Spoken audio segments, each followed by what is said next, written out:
Former First Lady Mama Ngina Kenyatta, while addressing the gathering, pointed out on the work the late Jane did for the nation and emphasized on the integral role that women play in the society. Kulete lambi kwa mmoja wetu anatuasha, anafanya kazi ya nchi hii yetu kwa muda mrefu na kwa kujitolea sana, na nyinyi mkiwa wa mama mnapeo cheo msimamie nchi hii yetu, cheo kubwa, na hiyo ni ukweli. Mjue ya kwamba bila nyinyi wakina mama hatuwezi kuwa na nchi. She has even waited until it is cold. She went on to urge the women to be united in order to achieve greater heights of success. Mkifanya kazi pamoja, mkiwa na umoja, tunaweza kuwa na nchi.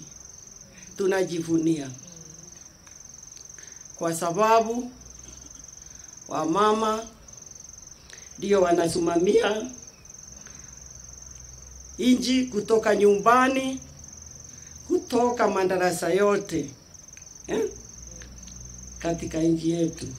And he might want to do this. In a passionate appeal, she asked the women to fight the evils in the society in an effort to attain the country we want. Kwa hivyo ningeomba yale munaona haiendelei vizuri kwa nchi yetu,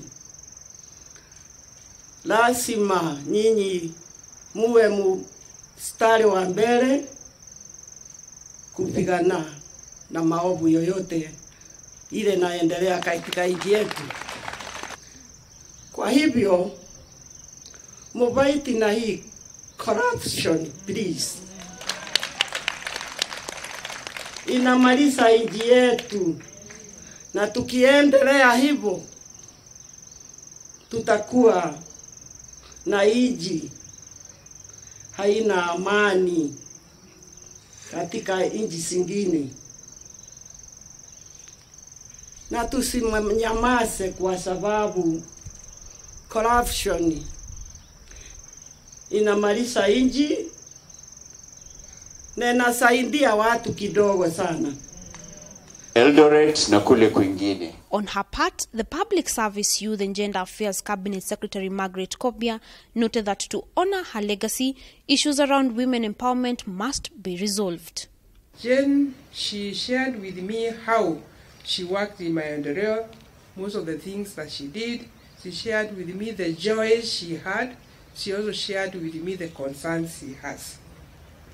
And it is for that reason when we are all here, we are saying there are unresolved issues that we need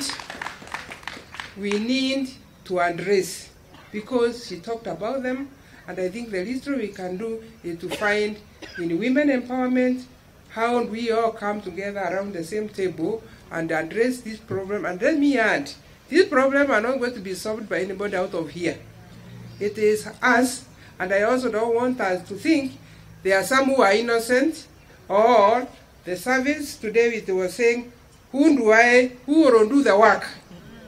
We have unfinished work of putting the Maendeleo together the way Jane would have wanted it. So nobody is blameless. Martha Karua, a former cabinet secretary, eulogized her as a matriarch of women movement in the country. Jane was not just the matriarch of the Kiano family, but I regard her, and I think rightly so, as the matriarch of the women's movement in Kenya. And I do that. I did not know when I came here the things Terek and Tai has made us aware of the lobbying they did, of the milestones during those years, between the 70s and the 80s. And I would like to introduce our... She went on to celebrate her leadership, which carried the women of Kenya to greater heights. And like many have said here, Jane was a mentor, a role model to many. And when I talk of role model and mentor, you do not even have to meet a person physically for them to mentor you. The best mentorship is by the way you carry yourself, the way you execute your duties. And there you mentor many. And I know, as a fact, Jane mentored many in this country. Each and every one of us. As the country celebrates the life of Jane Kiano, a woman dedicated to the empowerment of fellow women, the challenge remains: how are we as a country going to preserve her legacy? Na nyinyi kina mama, mwajua alivyosema, tuungane pamoja tujenge taifa letu.